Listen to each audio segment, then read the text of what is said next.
chairman of the Joint Chiefs of Staff, L.O. Lemonster, concocted a plan for false flag operations as a pretext to invade Cuba and for war with the Soviet Union. In Operation Northwoods, they planned to hijack jets by remote control, crash them, and blame the attack on Cuba.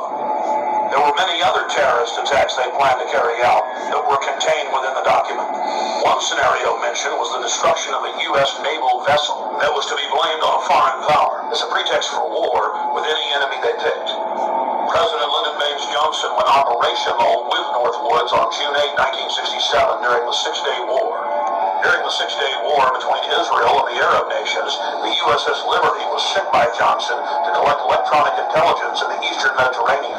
The clearly marked U.S. intelligence ship was 14 miles off the coast of Israel in international waters. The ship ran after the air attack had been completed. The big torpedo boats approached us from our starboard quarter at high speed at enemy port torpedo launch altitude. Israeli surveillance aircraft flew low over the ship and clearly identified it as an American vessel. At 2 p.m. that afternoon, the USS Liberty was attacked by 3 Mirage 3 fighter bombers. From the onset of the attack, the fighter bombers were jamming U.S. signals. Not only were they jamming U.S. signals specifically, they were also unmarked, the only unmarked aircraft in Israel's arsenal. The fighter bombers strafed the ships with their cannons, dropped conventional munitions and napalm on the ship, repeatedly from stem to stern. After the Mirages had done their work, the ship was hit by medium bomber Dassault missiles carrying napalm and other munitions like white phosphorus. The USS Liberty was then attacked by 3 Israeli torpedo boats bearing Israeli flags. The torpedo gunboats opened fire with high-caliber machine guns and launched torpedoes.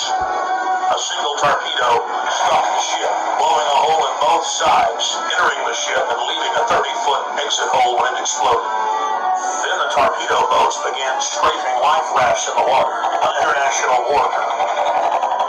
While all of this was happening, the oversized American flag flew clearly above the ship. The attack on the Liberty went on for hour after hour after hour. During the entire attack, the USS Liberty continually called the Sixth Fleet that was nearby, begging for air support or rescue. 2 aircraft carriers and the men responded by launching fighter aircraft. Unbelievably, they were recalled by the White House.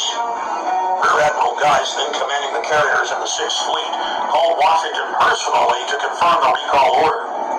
Secretary of Defense McNamara came on the line, and then President Johnson himself told Geist, "I want that goddamn ship going to the bottom. No help. Recall the wings." Imagine being Admiral Geist begging the president to allow you to defend an American ship that's under attack, and being told by him that he wants the ship going to the bottom. Despite the fact that the U.S. carriers withdrew their help, a Russian spy ship appeared and witnessed part of the attack. After 3 hours into the attack, the Israelis withdrew because there were witnesses, allowing the damaged USS Liberty to limp to safety. 40 years after the attack on the USS Liberty, we know exactly what happened. I've interviewed former chairman of the Joint Chiefs of Staff, Admiral Thomas Moore. I've interviewed the admirals that were on the line who heard what President Johnson said. I've even talked to the head JAG officer of the Navy who was ordered to falsify the reports and cover up what had really happened. One of the Israeli pilots has gone public as well, saying that 3 times he refused over his radio to headquarters to attack the ship, saying clearly that it was an American ship in international waters and an ally. He was ordered under threat of court-martial to engage the ship. In a nutshell, this is what happened. President Johnson had personal control over the ship, parked it in the Mediterranean, made a backroom deal with Israel to attack it with an order to kill all aboard.